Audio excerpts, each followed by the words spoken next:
Hello meet with Mithun. நான் தான் Mithun's podcast சேனலுக்கு உங்களை வரவேற்கிறேன். நேற்று ஒரு மெசேஜ் வந்துச்சு, ஒரு சிஸ்டர் அனுப்பிச்சிருந்தாங்க. ப்ரோ, இந்த மாதிரி நீங்கள் ஃபஸ்ட்டே என்னை பற்றி உங்கள் பாட்காஸ்ட்டில் சொல்லியிருக்கீங்க. என்னோடய பாட்காஸ்ட் கேட்டு ஒருத்தவங்க போய் அவங்க அப்பா கிட்ட சாரி கேட்டாங்க அப்படின்னு சொல்லிட்டு நீங்கள் மென்ஷன் பண்ணிக்கிங்க, அது நான் தான் அப்படின்னு சொல்லிட்டு நேற்று ஒரு சிஸ்டர் மெசேஜ் அனுப்பிச்சிருந்தாங்க. நேற்று காலையில் என்ன சாப்பிட்டேன்னு எனக்கு தெரியாது சிஸ்டர், சத்தியமாக மறந்துட்டேன். நடுவில் கொஞ்சம் நான் சில விஷயங்கள் எனக்கு பர்சனலாக ஆக்சுவலாக எக்ஸ்ட்ரீமாக ஒரு விஷயம் ஒரு கட்டத்தில் எக்ஸ்ட்ரீமாக இருந்துச்சு. அது கண்ணுபட்டே இப்படி ஆயிடுச்சு போல். எனக்கு மெமரி பவர் ரொம்ப ஜாஸ்தி. சில விஷயங்கள் ரொம்ப ஸ்ட்ராங்காக யானை மாதிரி ஞாபகம் வச்சுப்பேன். யானை ஒருத்தனை பழி வாங்கணும்னு நினச்சதுன்னா ஞாபகம் வச்சுக்கிட்டு 3 நாள் ஆனால் கூட ஒரே இடத்துல நின்று பழி வாங்குவோம் அப்படிலாம் சொல்லுவாங்கள்ல, அந்த மாதிரி ஞாபகம் வச்சுக்கிட்டு இருந்தேன். இப்போ கொஞ்சம் எக்ஸ்ட்ரீம்லி ஆப்போசிட் ஆயிடுச்சு.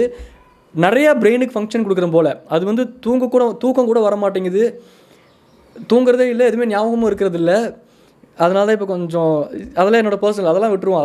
அதெல்லாம் ஒன்றும் கிடையாது. அதெல்லாம் லைஃப் 3 வேளை சாப்பிட்றதுக்கு சோறு இருக்குது, தங்கறதுக்கு ஒரு ரூஃபு கீழே இடம் இருக்குது. So I'm happily only living, so no problem. Just சொல்கிறேன். அதனால் எனக்கு ஹம்பிளாக சொல்கிறேன், எனக்கு அது ஞாபகம் இல்லை சிஸ்டர், மன்னிச்சிடுங்க. பட் அவங்க ஒரு ஸ்டோரி சொல்லியிருக்காங்க. அண்ட் அந்த ஸ்டோரி எப்படி இதை எடுத்துக்கிறதுன்னு எனக்கு அதுலேயும் ஒன்றுமே இல்லை. நான் போன பாட்காஸ்ட்டில் சொன்ன மாதிரி இதுலேயும் இந்த ஸ்டோரிலையுமே ஆக்சுவலாக ஒன்றுமே இல்லை. அவங்க ஸ்கூலில் ஒர்க் பண்ணிகிட்டு இருப்பாங்க போல். ஸோ ஸ்கூலில் ஒரு டான்ஸ் பண்ணணும். நான் இன்ஸ்டாகிராமில் ஒருத்தரை பார்த்தேன், அவர் அப்ரோச் பண்ணேன், இந்த மாதிரி டான்ஸ் கோரியோகிராஃப் பண்ணி கொடுங்கன்ட்டு. அவர் வந்தார், கோரியோகிராஃப் பண்ணார், கொடுத்தாரு, போனார். அதுக்கப்புறமா இன்ஸ்டாகிராமில் ரேண்டமாக ஒரு ரீல்ஸ்லாம் பார்த்துக்கிட்டு இருந்தேன்.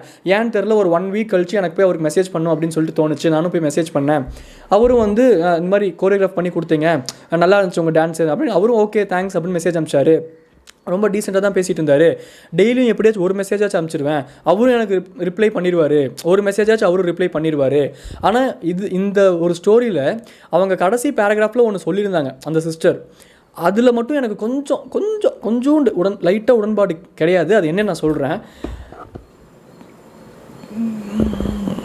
Pretty like a baby. Instagram பார்க்கக்கூடாது, இதுக்கு தான் கருமம். எங்கேயே என்னடா மைண்டு வேறு எதுவும் யோசிச்சுட்டு இருக்கேன்னு யோசித்தேன்.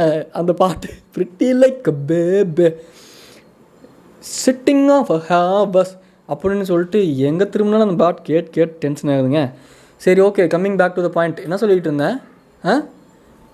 என்ன இது ஃப்ரெண்டுகிட்ட கேட்குற மாதிரி கேட்குறேன் ஆன்ட்டு. அதாங்க, நான் டெய்லியும் ஒரு மெசேஜ் அனுப்பிச்சிடுவேன், ஒரு மெசேஜ் அனுப்பிச்சிடுவேன். ஒரு ஒன் மந்த்துக்கு இப்படி போய்கிட்டே இருந்துச்சு. அப்புறம் ஒரு கட்டத்துக்கு மேலே எனக்கு அவரை பிடிக்க ஆரம்பிச்சிருச்சு. நான் இது வரைக்கும் இந்த மாதிரி எனக்கு இந்த மாதிரி ஃபீலே வந்தது கிடையாது. எனக்கு ஜென்யூனாக அவரை பிடிச்சிருந்துச்சு. நான் அதை அவர்கிட்டயும் சொன்னேன், எனக்கு இந்த மாதிரி உங்களை பிடிச்சிருக்குன்னு சொல்லிட்டு நான் சொன்னேன் அப்படிங்கிற மாதிரி சொல்லியிருந்தாங்க. பட் அவர் school dance master thanks 1 month கழித்து பேசியிருக்காங்க. இல்லை சிஸ்டர் அப்படிங்கிற மாதிரி அவர் ஏதோ ஒரு மெசேஜ் அனுப்பிச்சாரு. நீங்கள் சிஸ்டர்னு அனுப்புனீங்க. அவர் ஏதோ சேடாக ஸ்டோரி போட்டிருந்தாரு. ஏங்க என்ன ஆச்சு அப்படின்னு சொல்லிட்டு நான் கேட்டிருந்தேன். இந்த மாதிரி கொஞ்சம் ஃபினான்ஷியல் ப்ராப்ளம்ங்க அப்படின்னு சொல்லியிருந்தாரு. ஏன் உங்கள் ஃப்ரெண்ட்ஸ் கிட்டலாம் கேட்கலாம்ல அப்படின்னு நான் கேட்டிருந்தேன். இல்லைங்க, அது சரிப்பட்டு வராது, நான் கேட்க மாட்டேன் அப்படின்னு சொன்னாங்க. சரி, நான் அனுப்பவா அப்படின்னு அவங்க கேட்டாங்க. நான் கேட்டேன், அந்த பொண்ணு கேட்டிருக்காங்க. அதுக்கும் அவர் ரொம்ப ஜென்யூனாக ஆக்சுவலாக வேண்டாம் அப்படின்ட்டு இருக்காரு. வேறு மேக்ஸிமம் ஆஃப் த பாய்ஸ் இதெல்லாம் யூஸ் பண்ணிப்பாங்க. பட் லக்கிலி பரவாயில்ல, இஸ் ஜென்யூன் ஃபெலோ போல். இல்லைங்க, அதெல்லாம் வேண்டாம் அப்படின்னு சொல்லியிருக்காரு. அப்புறம் அவர் திருப்பி ஒரு டைம் கேட்டார், உங்களுக்கே எனக்கு ஹெல்ப் பண்ணணும்னு தோணுச்சு அப்படின்னு சொல்லிட்டு கேட்டார். நான் அப்போ தான் சொன்னேன், எனக்கு லைட்டாக அவங்க மேலே இன்ட்ரெஸ்ட் இருக்கிற மாதிரி ஏதோ சொன்னேன். அவர் இல்லை சிஸ்டர், இது செட் ஆகாது அப்படிங்கிற மாதிரி ஏதோ சொன்னார். சிஸ்டருங்கிற வார்த்தையை நீங்கள் ஏன் யூஸ் பண்ணீங்க அப்படின்னு சொல்லிட்டு நான் கேட்டிருந்தேன். அப்புறம் அடுத்த நாள் இன்ஸ்டாகிராம் ஓப்பன் பண்ணால் அந்த மெசேஜ் பார்க்கும்போது அந்த மெசேஜில் அந்த ஃபஸ்ட்டு ஒரு 3 வேர்ட்ஸ் மட்டும் தெரியும்ல, அதுக்கு உள்ளே கிளிக் பண்ணி போனால் தானே ஃபுல் மெசேஜ் தெரியும். ஸோ அந்த மாதிரி 3 வேர்ட்ஸ்லேயே என்னமோ அவங்களுக்கு தெரிஞ்சிருக்கு, என்னோட லவ்வர் தப்பாக அந்த மாதிரி ஏதோ அவர் டைப் பண்ணியிருக்காரு. அதாவது எனக்கு ஆள் இருக்குது, நான் லவ் பண்ணிக்கிட்டு இருக்கேன், அவங்க தப்பாக எடுத்துப்பாங்க அப்படிங்கிற மாதிரி ஏதோ சொல்லியிருந்திருக்காரு. பட் என்னால் அவரை மறக்க முடியல. அதுக்கப்புறம் அவர் கொஞ்சமாக பேசுறதை கம்மி பண்ணிட்டாரு. ஆனால் என்னால் மறக்க முடியல, நான் ரெகுலராக அவர்கிட்ட பேசிக்கிட்டு இருந்தேன் அப்படிங்கிற மாதிரி அவ்வளோதான் ஸ்டோரியே. அவள்தான். இதில் கடைசியில் ஒரு பேராகிராஃபில் ஒன்று சொல்லியிருந்தாங்க, அது மட்டும் எனக்கு கொஞ்சம் உடன்பாடு இல்லைன்னு சொன்னால. அது என்ன விஷயம் அப்படின்னா, அவங்க சொல்லியிருக்காங்க எல்லாமே ஓகே தான், ஆனால் ஒரு 1 மந்த்தாக பேசிக்கிட்டு இருந்தார்ல, முன்னாடியே சொல்ல வேண்டியது தானே, எனக்கு அங்கே தான் பிரச்சனையாச்சு. முன்னாடியே சொல்லியிருந்தாருன்னா நானும் கொஞ்சம் இந்த ஃபீலிங்ஸை டெவலப் பண்ணியிருக்கேன் அப்படின்னு இவங்க சொன்னாங்க. அது அப்படி இல்லை சிஸ்டர். நீங்கள் இப்போது எனக்கு ஒரு விஷயம் தோணுதுன்னா அது எனக்கு தான் தெரியும், ஆப்போசிட்டில் இருக்க பர்சனுக்கு சொன்னால் தான் தெரியும். அதே ஆப்போசிட்டில் இருக்க பர்சனுக்கு உங்களை மாதிரி நார்மலாக டெய்லியும் 10 பேர் 5 பேர் மெசேஜ் அனுப்பலாம் இல்லையா? நீங்கள் இன்ஸ்டாகிராமில் வர அவர் இருக்காருங்கிறீங்க, யூடியூப்பில் ஓப்பன் பண்ணால் அவர் ஷார்ட்ஸ் வருது அப்படிங்கிறீங்க. ஸோ அப்போ ஆப்வியஸாக கொஞ்சம் ஃபேமஸாக இருக்கக்கூடிய ஒரு பர்சனாலிட்டி தான். ரொம்ப இல்லைனா அப்படின்னாலும் அவரோட டான்ஸிங் ஸ்கில்ஸுக்கு இல்லை அவரோட பிளாட்ஃபார்மில் கொஞ்சம் ஃபேமஸாக இருக்கக்கூடிய ஒரு பர்சனாலிட்டி தான். அப்போ ஜென்ரலாகவே அவங்க லைஃப்பில் நிறைய பேர் அவங்களுக்கு மெசேஜ் பண்ணலாம். இதில் நோட்டீஸ் பண்ண வேண்டிய ரொம்ப பியூட்டிஃபுல்லான விஷயம் என்ன அப்படின்னா, அவர் நான் லவ் பண்ணுறேன், அதனால் எனக்கு இதில் உடன்பாடு இல்லை அப்படின்னு சொல்லிட்டு உங்களுக்கு மெசேஜ் அனுப்பிச்சிருக்காரு. உங்களால் அதை அக்செப்ட் பண்ணிக்க முடியல உள்ளே இருந்தாலும் உங்களுக்கு கோவம் வருது. அந்த சினாரியோலேருந்து கொஞ்சம் வெளியே வந்து நீங்கள் யோசிச்சு பாருங்களேன். ஒரு மென் அவங்க லவ் பண்ணுற பொண்ணுக்கு அவங்க அந்த பொண்ணை தாண்டி வேறு எதையுமே யோசிக்காமல் இருக்கான்ல, அப்போ அந்த மென் வந்து உங்களுக்கு எந்த விதமான இன்செக்யூரிட்டியும் டெவலப் பண்ணல. அவன் அந்த பையன் லவ் பண்ணிக்கிட்டே உங்களுக்கும் ஈக்குவலாக டஃப் கொடுத்து ஈக்குவலாக மெயின்டைன் பண்ணி உங்ககிட்ட கொஞ்சம் காசு வாங்கிக்கிட்டு கொஞ்சம் ஆசை வார்த்தைகள்லாம் கூறி அவனுக்கு தேவையானதெல்லாம் அவன் அந்த மாதிரி அந்த பையன் உங்ககிட்ட எதுவுமே ப்ளே பண்ணல. இன்றைக்கி இருக்க உலகத்தில் அந்த மாதிரி நிறைய பேர் இருக்காங்க. So at most he was genuine. இப்போது ஒரு குட்டி லவ் ஃபெயிலியர் ஸ்டோரி கேட்டாலே ஐயோ எனக்கு இன்செக்யூரிட்டி வந்துருச்சு, எப்படி இந்த மாதிரி நாளைக்கு நமக்கு நடந்துச்சுன்னா எப்படி இருக்கும் அப்படின்னு நம்ம யோசிக்கிறோம்ல. இப்போ இந்த சினாரியோவில் பாருங்கள், லவ் பண்ணுற ஒரு பையன் லவ் பண்ணுற அந்த பொண்ணை விட்டு கொடுக்காமல் இருக்க ஒரு சினாரியோ. ஆனால் இந்த சினாரியோ உங்களோட சுச்சுவேஷனுக்கு சாதகமாக இல்லை அப்படின்னு உங்களுக்கு கோவம் வருது. வெளியே ஸ்டெப் அவுட் பண்ணி பாருங்கள். சாதாரண ஒரு விஷயத்தை கேட்டு இன்செக்யூரிட்டி ஆகிற நம்ம இந்த மாதிரி ஆண்களும் இன்னும் எக்ஸிஸ்ட் ஆகிறாங்க அப்படின்னு நினச்சி நம்ம இன்னும் செக்யூர்டு தானே ஃபீல் பண்ணோம். பரவாயில்ல அப்படின்னு தானே ஃபீல் பண்ணும். அப்புறம் ஏன் ப்ரோ ஒரு மாதம் என்கிட்ட பேசினா அப்படின்னா, நீங்கள் அவரை லவ் ஆங்கிளில் தான் பார்க்குறீங்க, அந்த டோனில் தான் நீங்கள் பேசுகிறீங்க அப்படிங்கிறது அவருக்கு கன்வே ஆகிருக்காது. ஆப்வியஸாக மெசேஜில் நார்மலாக டைப் பண்ணாலே ஒரு இளவும் கன்வே ஆக மாட்டேங்குது. அதனால தான் கோபால்னு ஒரே ஒருத்தன் 1.5 வருஷமாக பெயிண்ட் அடிச்சுட்டு இருக்காங்கிற மாதிரி ஒரு பில்டிங்கில் தனியாக வாழ்ந்துக்கிட்டு இருக்கேன், யார் சவகாசமாக வேண்டாம் அப்படின்னு சொல்லிட்டு. கம்யூனிகேஷன் நார்மலாக மனுஷனாக பேசினாலே புரிய மாட்டேங்குது. இதில் மெசேஜில் வேறு பேசினா என்ன டோனில் பேசுகிறாங்க, என்ன கேட்க வராங்கன்னு எப்படி புரியும்? ஸோ அதனால் நார்மல் மெசேஜ் கம்யூனிகேஷன்ஸ்லாம் அந்த கம்யூனிகேஷனே இல்லை, அது இன்ஃபர்மேஷன்ஸ் தான். இப்போ நீங்கள் வாட்ஸ்அப்பில் பண்ணுறது, இந்த டெக்ஸ்ட் பண்ணுறதுல எல்லாமே வந்து நீங்கள் இன்ஃபார்ம் பண்ணலாமே தவிர்த்து யூ கான் கம்யூனிகேஷன் என்ன தெரியுமா? கண்ணு ரெண்டும் பேசுது ப்ரோ. நான் கண்ணால் இப்போ என் ஒய்ஃபுக்கு ஒரு டிஸ்கம்ஃபர்ட் அப்படின்னு சொல்லிட்டு அவள் கண்ணை பார்த்து புரிஞ்சுக்கிட்டு அந்த டிவி வால்யூமை கம்மி பண்ணேன், அது கம்யூனிகேஷன் அப்படிங்கிறதுலாம் உங்களால் வாட்ஸ்அப்பில் ஆன்லைனில் இந்த மெசேஜஸில் ட்விட்டர் இன்ஸ்டாகிராம் லொசுகளெல்லாம் ஒரு அளவும் கம்யூனிகேட் பண்ண முடியாது. You can inform, you can make them feel valued. நீங்கள் ஒருத்தங்களை லவ் பண்ணுறீங்க அப்படின்னா என் லைஃப்பில் இது நடக்குது, திஸ் இஸ் ஹேப்பனிங் நவ், இதெல்லாம் கோ த்ரூ பண்ணுறேன், அதை நீங்கள் இன்ஃபார்ம் பண்ணி you can make the opposite person feel valued. Okay, மற்றபடி you can communicate through phone. இதனால தான் நான் இப்படி பண்ணினேன், இது அந்த கம்யூனிகேஷன் பண்ணலாம், நான் இல்லைன்னு சொல்லலை.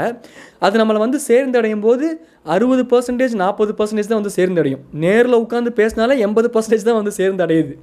எக்ஸ்ட்ரா ஒரு படி எஃபர்ட் போட்டு எக்ஸ்பிளைன் பண்ணால் தான் அந்த 80ங்கிறது 100 மாறுது.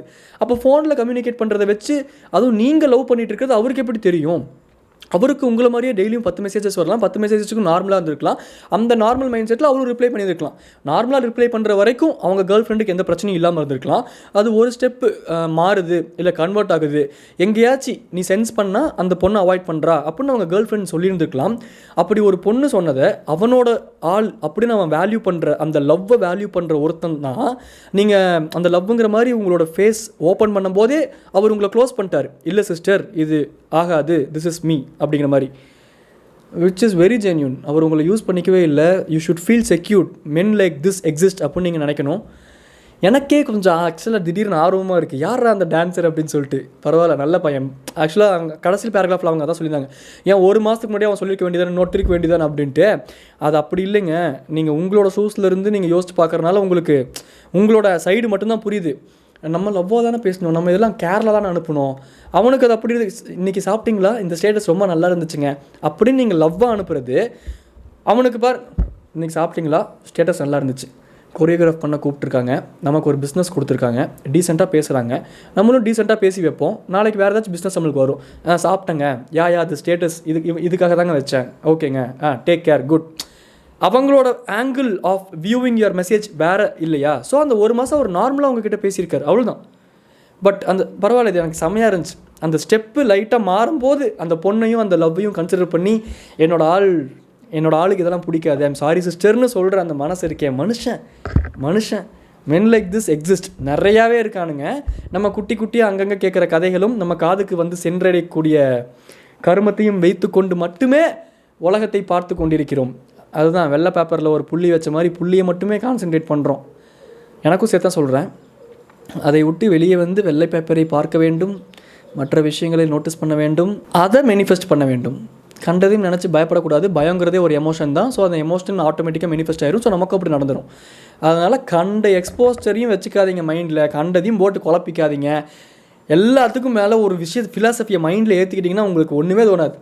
இதுதான் உங்களுக்கு நடக்கணும்னு இருந்துச்சுன்னா அதுதான் உங்களுக்கு நடக்கும், அவ்வளோதான். இந்த ஒரு வார்த்தைக்குள்ளே வாழ்க்கையே அடங்கும். முடிஞ்சு போச்சு. எச்சச்ச கச்சச்ச அப்படின்னு தலைவர் அன்னைக்கு சொல்லும் போது எனக்கு புரிஞ்சிருச்சு. கடவுளே. அவ்வளோதாங்க மேட்ரு. டாடா பை சொல்லிட்டு கிளம்பி நாங்கள் மீட் மிஸ்டர் மிதுன். இந்த பாட்காஸ்ட் சேனல் சப்ஸ்கிரைப் பண்ணிக்கோங்க. உங்களுக்கு பிடிச்சிருக்கா என்ன இது அப்படிங்கிறத கீழே கமெண்ட்டில் சொல்லுங்கள். Tata bye. டாடா பாய்.